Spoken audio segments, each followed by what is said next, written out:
Olá pessoal, tudo bem? Estamos iniciando mais um programa falando de Espiritismo, que vai ao ar toda terça às 20h30, que fica gravado aí nas mídias. Vocês podem acessar aí embaixo no YouTube, pelo Facebook, pelo Instagram. É um grande prazer estar aqui com vocês. O MAP proporciona essas gravações, os vários estudos, para que os que nos assistam possam utilizar esses conhecimentos para a sua reforma íntima, para mudança de vida, para conforto, consolo espiritual, para uma nova realidade. A gente precisa sempre estar mudando a nossa maneira de ver a vida, entendendo tudo que nos cerca, checando todas as informações, porque o bombardeio de informações atualmente é muito grande e a gente precisa selecionar aquilo que é sério do que não é, do que é realidade, do que é ficção. Então, nós nos baseamos muito na doutrina espírita, na confiabilidade de alguns médiuns, no trabalho que Kardec fez e ensinou a todos nós, e nós procuramos fazer bom uso da mediunidade. Existem assuntos na doutrina espírita que parecem ser, assim, fantásticos. Mas é porque a vida espiritual ela é fantástica mesmo. E quando a gente tem a visão da vida além da Terra, quando a gente tem a visão das esferas espirituais, uma colônia nosso lar, isso já é fantástico. Mas quando a gente começa a ver fora da Terra, a coisa se torna mais fantástica ainda. E se a gente não tomar cuidado, a coisa recai no campo do misticismo, das lendas. E não é isso que nós vamos tratar aqui hoje. O nosso assunto é sobre o exílio planetário. E eu vou falar da história dos exilados de Capela. De vez em quando a gente tem que repetir esse assunto, porque muitas pessoas não conhecem. E como eu sempre digo, sempre há uma maneira diferente de tratar do assunto. Então, que história é essa dos exilados de Capela? Existe uma obra, dentre outras, do Espírito Emmanuel, que nos fala o seguinte, que existe um grupo de espíritos no universo que já atingiram a perfeição nesse processo da evolução. São espíritos puros, considerados puros, perfeitos, e que Jesus é um desses espíritos. E que eles têm como missão dirigir mundos. Olha só essa informação. Quer dizer que existem dirigentes de mundos, sim. É disso que fala Emmanuel. E ele vai dizer assim, rezam as tradições aqui do mundo espiritual, dizem os espíritos aqui, que na direção dos mundos, e aí ele continua. É quando ele vai falar que Jesus está nessa condição de um dirigente espiritual de mundo. E esses dirigentes de mundos, eles se comunicam. Eles não estão isolados. Eles são ligados ao Criador, a Deus, e mentalmente todos eles estão ligados. E o que eles fazem basicamente? Ao dirigir ao mundo, o processo evolutivo desse mundo. De que maneira? Dirigindo os espíritos que vão habitar nesse mundo, os filhos de Deus como eles são, para que eles aprendam o que eles têm que aprender para atingir a condição que eles próprios estão. Porque o projeto de Deus para todos é que todos atinjam a perfeição. Sede perfeito, como perfeito é vosso Pai que está nos céus, já disse Jesus. Então, nós temos no planeta Terra, hoje, atualmente, cerca de, porque esse número é variável, 30 bilhões de seres. Cerca de 8 encarnados e o restante, cerca de 22 desencarnados. Esse número é variável, mas o número mais confiável que a gente escuta é esse. E esses espíritos não ficam fixos na Terra. Alguns fazem progresso, são levados para outros mundos. Outros vão para o mundo inferior, por uma necessidade evolutiva. Então, nós tivemos no passado espíritos que viveram na Terra que hoje estão em mundos superiores, mundos mais evoluídos, muito longe ainda da condição de um Jesus, mas já vivendo uma condição superior.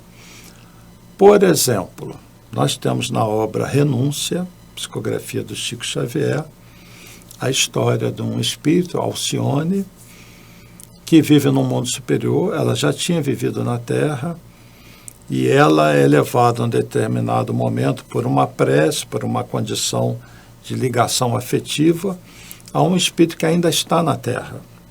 E ela está nesse mundo superior. E ela vai pedir lá naquele mundo para ela voltar para a Terra, encarnar na Terra, só para ajudar esse espírito que ela ama e um grupo que está com ele. Esse espírito que ela ama se chama Pollux. São nomes fictícios, mas as histórias são reais. Então, sem entrar na história, o que nesse breve relato que eu fiz mostra? Que existem espíritos que já viveram na Terra que estão vivendo em mundos superiores. Então, existem outros mundos com vida, inclusive de pessoas que viveram na Terra. Tá?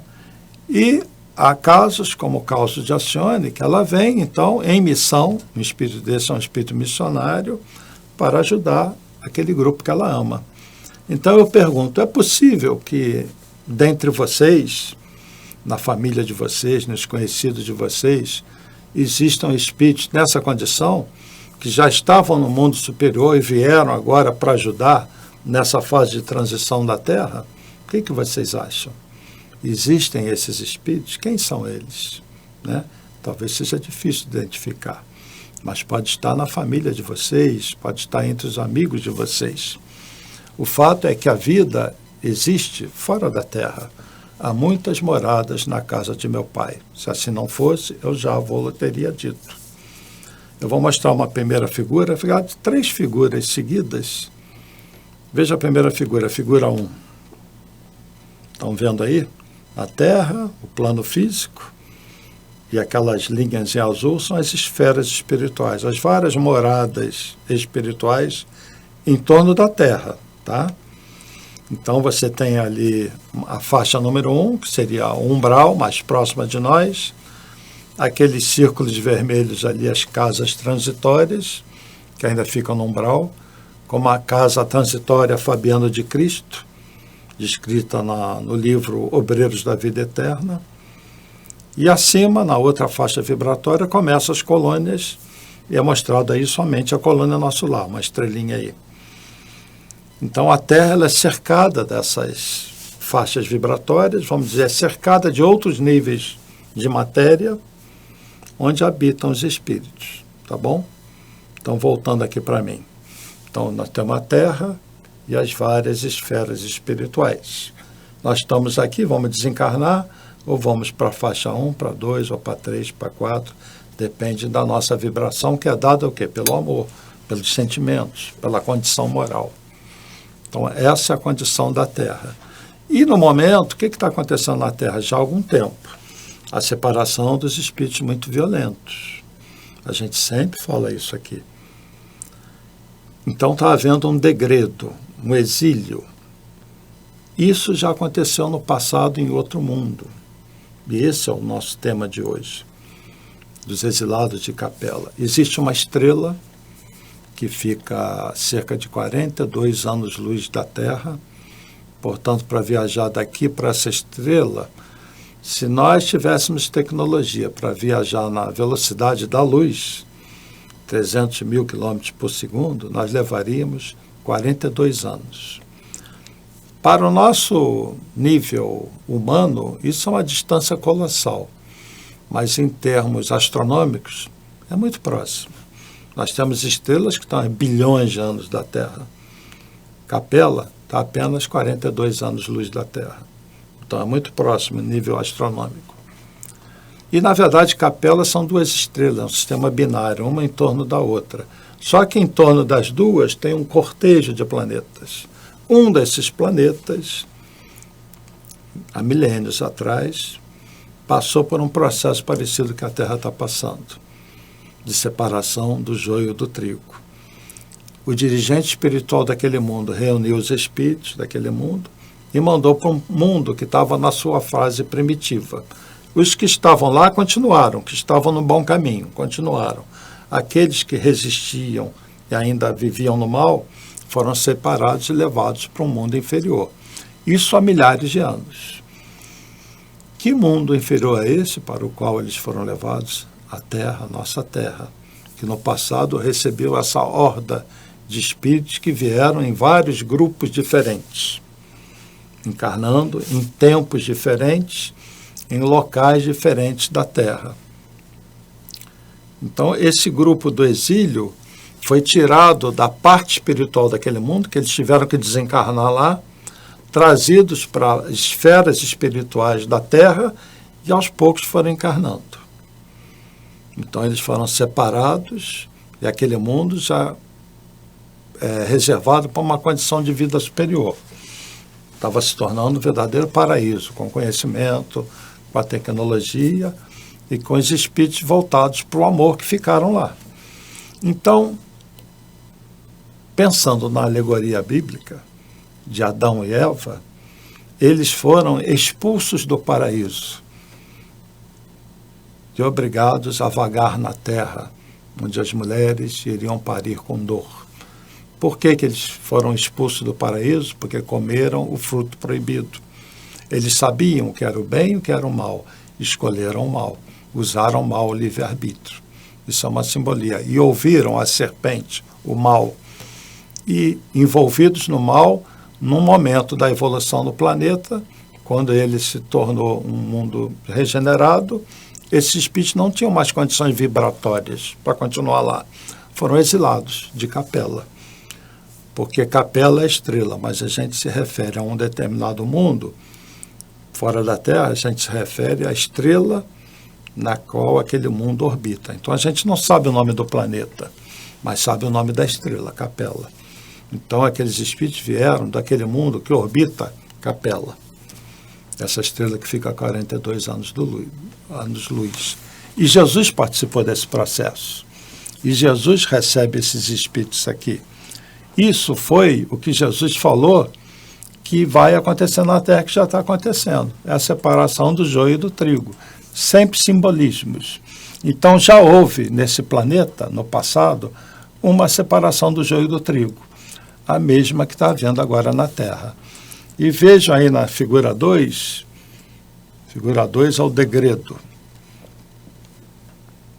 Os espíritos, né, que vão para o mundo espiritual, que tem de brincadeira um fantasminha, são levados para o mundo espiritual do outro mundo e reencarnam lá. Então é preciso que os espíritos que vivem na Terra morram, desencarnam, ou individualmente ou em grandes massas, e aqueles que não tiverem condições vibratórias vão ser exilados. Os que tiverem continuam na Terra. Voltando aqui para mim. Então essa é a condição que a gente está vivendo hoje na Terra. Uma situação parecida que os capelinos viveram. Voltando lá para a história dos capelinos, vieram então 4 grandes grupos para a Terra. Eu vou ler aqui de umas anotações que eu fiz, baseados na obra Caminho da Luz, num livro de Edgar Armond também, Os Exilados de Capela. 4 grandes grupos exilados, os árias, a raça ariana, que a gente chama os brancos, né? Na verdade, esse termo raça não é apropriado, porque aqui na Terra a gente está viciado com esse negócio de raça. O que existe são espíritos e tendências. Então são hordas, ao invés de raça vamos usar grupos de espíritos. Um grupo é o grupo dos árias, os arianos, que tinham características particulares. Esses árias, na verdade, vagaram nas planícies daquelas regiões, das montanhas da Índia. Eles migraram para a região que hoje a gente conhece como Europa. Eles tinham uma característica, eles já tinham ouvido falar de Deus, lá do mentor deles daquele mundo, mas não tinham guardado, vamos dizer, essa palavra divina, tal como fez aqui o povo hebreu. Eles eram mais revoltados, mais duros de coração, não guardaram a sua passagem lá como por capela naquele mundo como algo muito instrutivo para eles, muito violentos. Isso é uma característica dos arianos, cabeça dura e violento. Outro grupo formou o povo da Índia, que são anteriores à civilização egípcia, aos próprios israelitas, são as primeiras vozes da filosofia, da religião. Aí nós tivemos Krishna, 3.500 anos antes de Cristo, ainda vem um Krishna, e essa passagem desses seres se traduz nos Vedas, e deles descendem todos os povos arianos, tá? Então, é assim, povos que se misturam em determinadas características e se separam em outras.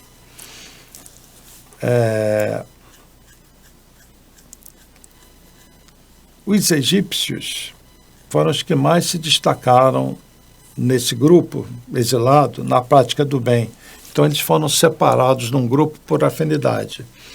Eles, embora fossem muito devedores com relação àquilo que eles fizeram naquele mundo, eles já tinham uma tendência para o bem, já tinham algumas obras no bem.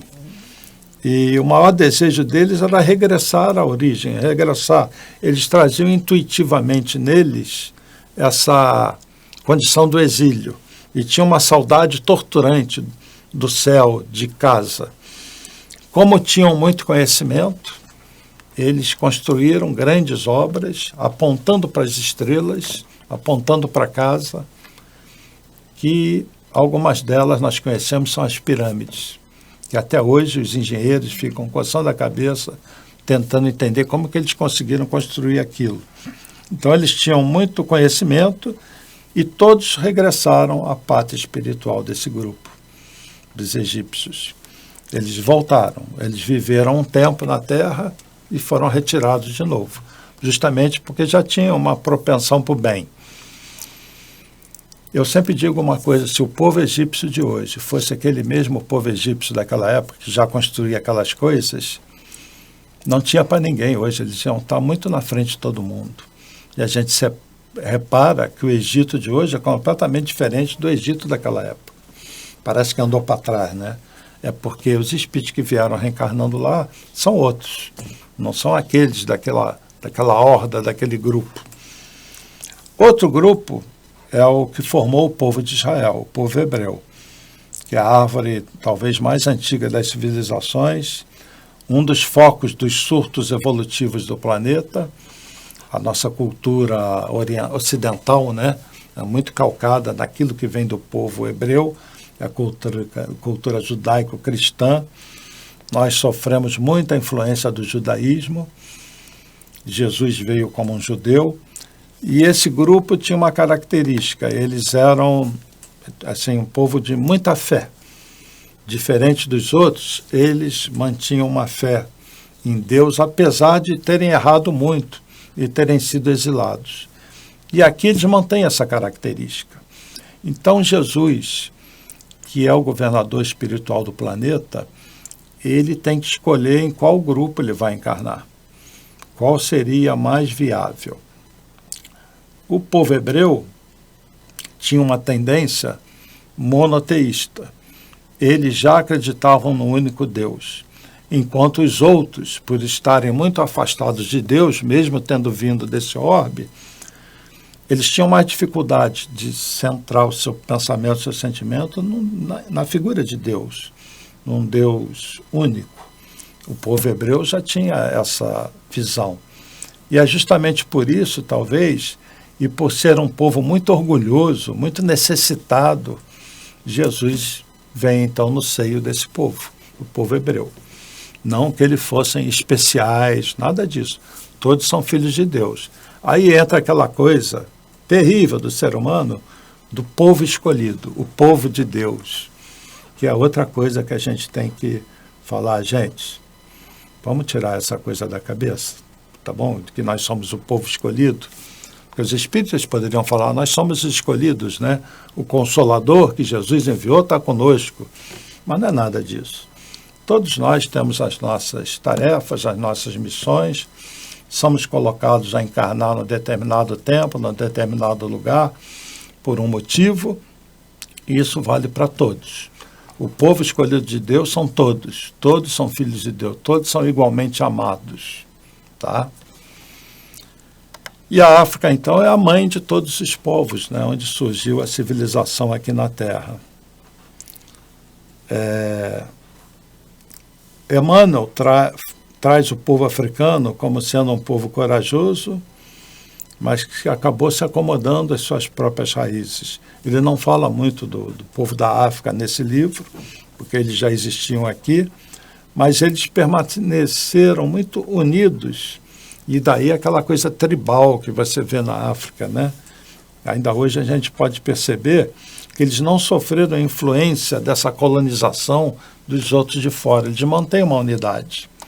E até nós aqui no Brasil, como vieram muitos escravos da África, eles mantiveram muito aquela crença deles nos seus deuses. Daí a espiritualidade trazer através de um espírito um ramo que acabou ficando aqui muito útil, o ramo da Umbanda, né? Que é puro amor, que é uma coisa maravilhosa, que permitiu aqueles escravos, né, depois, nas suas reencarnações, encontrarem esse rumo, e muitos aqui no Brasil que se identificavam com essa maneira de ver a vida, né? Então, existe uma historinha que eu vou ler aqui de um estudioso que visitou a África, se aproximou de um grupo de crianças e propôs a elas o seguinte, que aquela que chegasse primeiro a um saco de doce, ele colocou assim um saco de doce, aquela que chegasse primeiro, esse saco, que ele amarrou numa árvore, essa criança poderia ficar com esse saco de doce. E diz a historinha, então, que as crianças, na hora de partir para pegar o saco de doce, elas se deram as mãos e saíram correndo juntas até a árvore. Quer dizer, todas eram donas daquele saco de doce. E ajudaram umas às outras a escalar a árvore, colocaram o saco de doce no chão e dividiram o conteúdo. E diz a historinha, então, que esse estudioso não conseguiu entender, foi falar com as crianças. E elas falaram para ele uma palavra, Ubuntu. Ubuntu. Aí ele descobriu o que é o Ubuntu, né? Que elas tinham a ideia de que elas eram parte de algo maior e que deveriam cooperar entre si, ao invés de competirem entre si e se tratarem com igualdade, porque uma não era melhor do que a outra. Esse é o sentido de Ubuntu, dessa unidade, dessa união que ainda existe na África. E isso é muito bonito, né?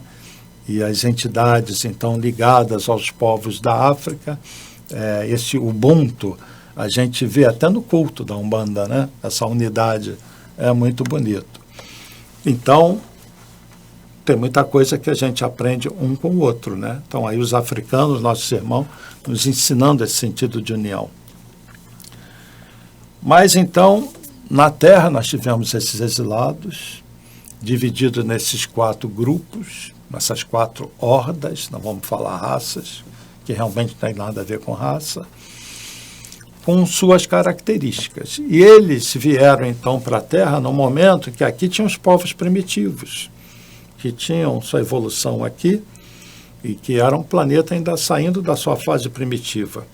E como eles vieram de um orbe com muito conhecimento, porque já era um orbe numa situação parecida com a Terra de hoje, com tecnologia, passando por uma fase de regeneração, eles, então, encarnando no mundo inferior, eles auxiliariam com as ideias que surgiriam por eles virem de um plano, de um mundo mais evoluído, eles auxiliariam no progresso daquele povo original daqui.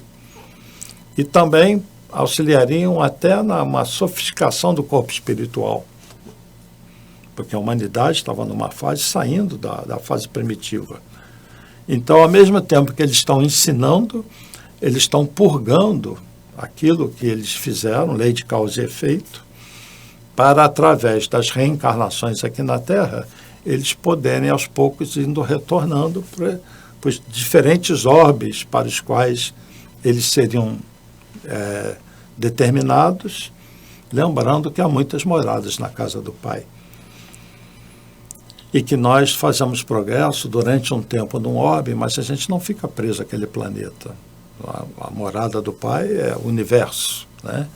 Então, muitos retornam, mas para outras moradas. Então, vou passar um videozinho para vocês de 4, 5 minutos sobre os exilados de Capela, baseado na obra A Caminho da Luz, que vocês vão ver o texto aí do vídeo, é do livro A Caminho da Luz. Então assistam e a gente volta já já para continuar.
Então, pessoal, esse vídeo então relata trechos da obra Caminho da Luz e a vinda desses seres aqui na Terra no passado. E, na verdade, a gente conhece muito pouco sobre a história da Terra. A gente tem uma história que é uma história criada com partes de verdade e partes que não ficam muito claras.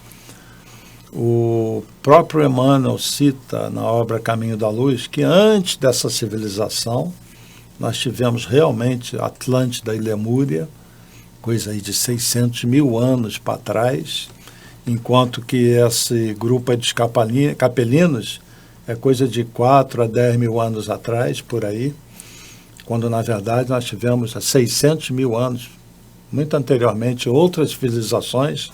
Então a Terra é um planeta com 4 bilhões e meio de anos, que muita coisa já aconteceu aqui que a gente não sabe. Ou tem uma vaga informação na forma de uma lenda, coisas assim. A parte relativa a Atlântida e Lemúria, pelo que Emmanuel fala, foi uma realidade. Agora, a gente não tem tanta informação assim. Talvez em algumas obras mediúnicas você pense aqui ou lá alguma coisa sobre a Atlântida. Mas sobre os capelinos, a gente tem um pouquinho mais de informação. Então, será que existem capelinos ainda aqui na Terra? Tudo indica que alguns ainda estão por aqui. Outros já voltaram, né, para seu mundo de origem ou para outros orbes. Mas o que está acontecendo na Terra? Por que essa história dos exilados de capela nos interessa? Pelo momento, pelo que está acontecendo agora. Porque está acontecendo na Terra o que aconteceu nesse orbe. E isso é que deve nos preocupar, chamar a nossa atenção. Então nós temos esse livrinho aqui, No Rumo do Mundo de Regeneração, do Manuel Filomeno de Miranda, Espírito, né? Psicografia do Divaldo Franco. De vez em quando o Divaldo fala sobre essa obra e ela é muito importante porque ela relata o trabalho que a espiritualidade está fazendo na Terra. Então, o que está acontecendo? Não existe uma guerra espiritual, o bem sobre o mal. A gente tem essa sensação de que realmente está guerreando o bem com o mal. Inclusive entre encarnados. Todo mundo deve ter essa noção nítida. Mas o que no fundo está acontecendo, do ponto de vista espiritual, que os espíritos de luz estão mergulhando nas trevas. Estão removendo essas trevas. Justamente porque chegou a hora da grande transição e os espíritos precisam ser exilados. Esses que relutam em reencarnar, que relutam em manter uma condição mental negativa, estão sendo exilados. E eu vou ler assim, trechinhos dessa obra aqui No Rumo do Mundo de Regeneração, para vocês terem uma ideia do que está acontecendo e como é bonito esse trabalho. Então existe um espírito muito respeitado que tinha sido uma rainha aqui na Terra, uma das raras rainhas que do plano espiritual brilharam, porque aqui ela foi extremamente caridosa. Ela é Isabel de Aragão. Então, eu vou comentar aqui do trabalho que esse espírito faz com a sua equipe no mergulho nas trevas para resgatar espíritos que ainda estão sofrendo lá, mas que estão em condições de serem resgatados. Então, Manuel Filomeno de Miranda está assistindo essa cena, está relatando o que ele está vendo. Ele está dizendo assim, surgiu do outro lado, ele está no umbral, surgiu do outro lado em que nos encontrávamos um grupo espiritual, formando uma fila indiana, que avançava pelo tremedal. Alguns carregavam lanternas antigas, que derramavam uma claridade avermelhada, enquanto outros seguravam redes brilhantes, que se destacavam nas sombras. Então, Manuel Filomeno de Miranda, que está fazendo um trabalho naquele umbral denso, pesado, vê esse outro grupo espiritual chegar. E vai falar assim, o mentor deles, que está lá, o Spinelli, esclareceu-nos que era a rainha Santa Isabel de Portugal, no seu ministério sublime de arrancar naquele paú os espíritos que se encontrassem em condições de mudança de vibrações, tomados pelo arrependimento e necessitados sinceros de amparo. Ou seja, Isabel, com esse grupo, estava buscando os espíritos arrependidos naqueles umbrais. A figura da senhora deslizava à frente, adornada por um fio dourado sobre a cabeça e o pescoço, como uma auréola sublime.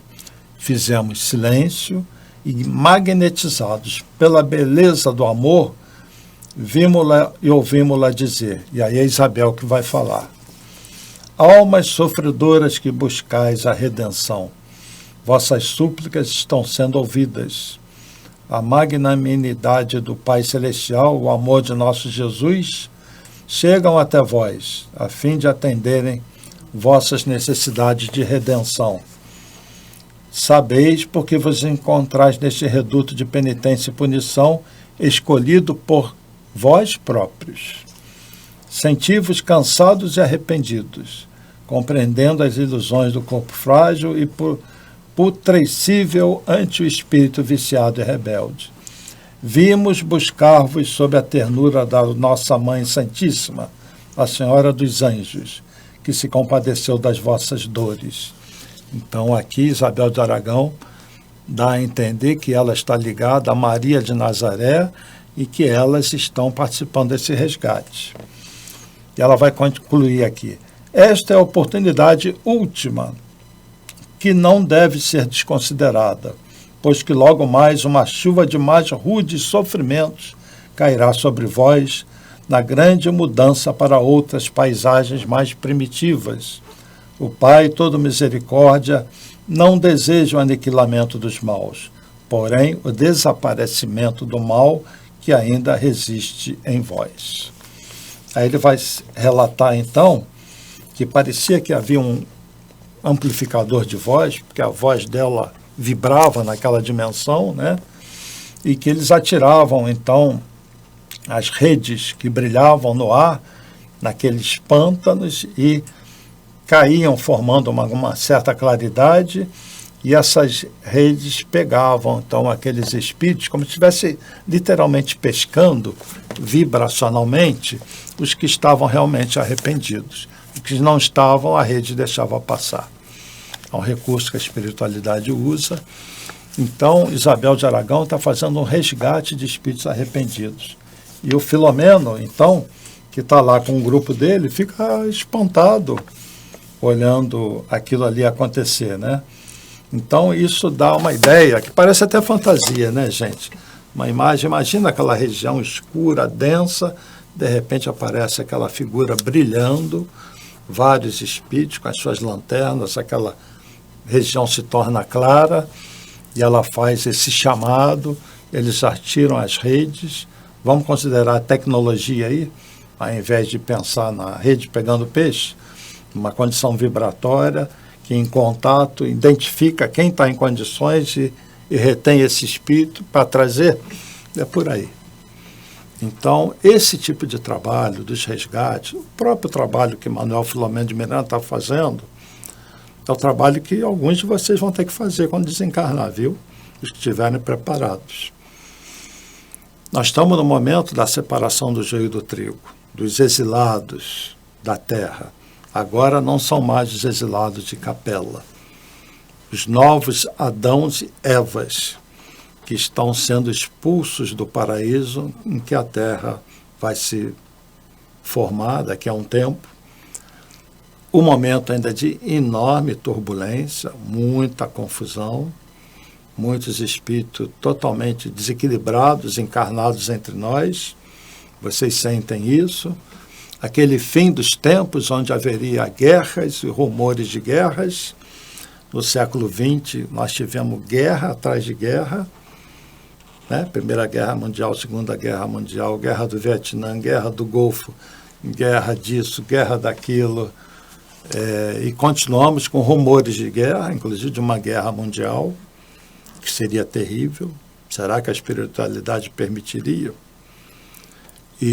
Então é um momento muito sério para todos nós, muito grave, para a gente aproveitar o tempo que nós estamos aqui. Está acontecendo esse exílio, esse degredo, como já aconteceu no passado, e milhões, eu diria bilhões de espíritos vão ser degradados, estão sendo degradados. E existem relatos de obras espíritas de grandes naves mesmo, naquela esfera espiritual, em que resgata esses espíritos, eles são levados para ir para outro orbe. Mas precisa ser em nave por uma condição de que eles estão com os corpos espirituais densos. Vai fazer como? Para levar para outro orbe. Tem que ser assim, né? Então eles são reunidos, e eu me lembro de uma obra que fala que uma nave dessas, que eles estavam relatando no livro, tinha capacidade de levar 1 milhão de seres. Aí vocês vão falar assim, pô, mas 1 milhão de seres é muita gente, né? Parece que vai limpar a Terra de uma vez só. Gente, não se esqueçam que só entre desencarnados são 22 bilhões. 22 bilhões são 22 mil milhões. Digamos que todos os desencarnados fossem levados em naves dessas. Nós precisaríamos de 22 mil naves ou de 22 mil viagens, cada uma levando 1 milhão de seres para escoar a Terra toda. Mas não serão todos. Quantos serão? Não sei. Mas são muitos. Então, a espiritualidade usa muitos recursos que são muito parecidos com o que a gente imagina que seria se a população da Terra tivesse que ser evacuada para um outro mundo, através de naves, né? Mas as naves são o que menos importa. O que importa mesmo é a condição mental desses espíritos que vão ser levados para as esferas espirituais desse outro mundo. Há relatos também dos espíritos nesse outro mundo e outros mundos, mexendo no perispírito desses que são levados para lá, porque eles vão reencarnar no mundo primitivo, num mundo em que as pessoas ainda lá estão naquele mundo primitivo, passando por aquela fase pré-histórica que a gente viveu aqui. Então, esses que estão sendo exilados, eu falo assim, é meio de brincadeira e meio triste, vão vestir um macacão peludo. Então, eles precisam adaptar o corpo espiritual deles para aquela vibração. E, ao mesmo tempo, por estarem saindo de uma condição que, relativa àquele mundo, é uma condição mais evoluída, o próprio corpo espiritual deles vai ajudar na evolução do corpo espiritual dos seres daquele mundo. E a genética, vai haver uma mudança genética naquele mundo. Então, não vejamos como um castigo o exílio. É uma oportunidade para esses espíritos que estão aqui, que iriam reencarnar várias vezes ainda, prejudicando os que já estão voltados para o bem. É uma oportunidade para eles, pelo trabalho que eles fizerem lá, poderem retornar à casa do Pai. E aí a gente lembra daquela parábola do filho pródigo, né? Que não aceitou as benesses do pai, gastou tudo que queria e podia, e depois de tanto sofrer, ele volta para a casa do pai. Então, a parábola do filho pródigo serve muito para essa condição dos exilados de Capela e agora para os exilados da terra, os novos Adãos e Evas que estão sendo expulsos do paraíso porque comeram fruto proibido, se voltaram muito para o mal, né? E precisam retornar, então, para uma condição de equilíbrio, para vivenciar o amor. E aqueles que continuarem na terra, bem-aventurados os mansos e pacíficos, pois herdarão a terra. Esses herdarão a terra, mundo de regeneração. E nós estamos nessa turbulência, gente. E quando passarmos por lá de lá, nós vamos acompanhar esse processo. Então, é um momento muito importante na nossa evolução, né? Onde nós temos que colaborar com Cristo, colaborar com esses trabalhadores, e é isso também que a Casa Espírita procura fazer. Como eu disse, essa história é tão fora do nosso núcleo terrestre aqui, talvez nem tão fora assim, mas que pode parecer ficção, mas não é. É real, tá bem? Mas eu preciso encerrar por causa do nosso tempo. E eu agradeço muito a atenção de vocês, aqueles que deixam os comentários. Me perdoem se às vezes os assuntos ficam um pouco repetidos, mas é proposital. Conceitos que a gente precisa estar toda hora revendo, pessoas novas que chegam, tá bem? Se tiverem sugestão de temas aí, escrevam para a gente poder desenvolver. Eu agradeço muito e que Deus abençoe todos vocês. e que nesses momentos de grande turbulência todos tenham muita força, muita fé, e que Jesus abençoe os lares de vocês, as famílias de vocês. Gratidão, paz e bem, paz e luz, paz, muita paz.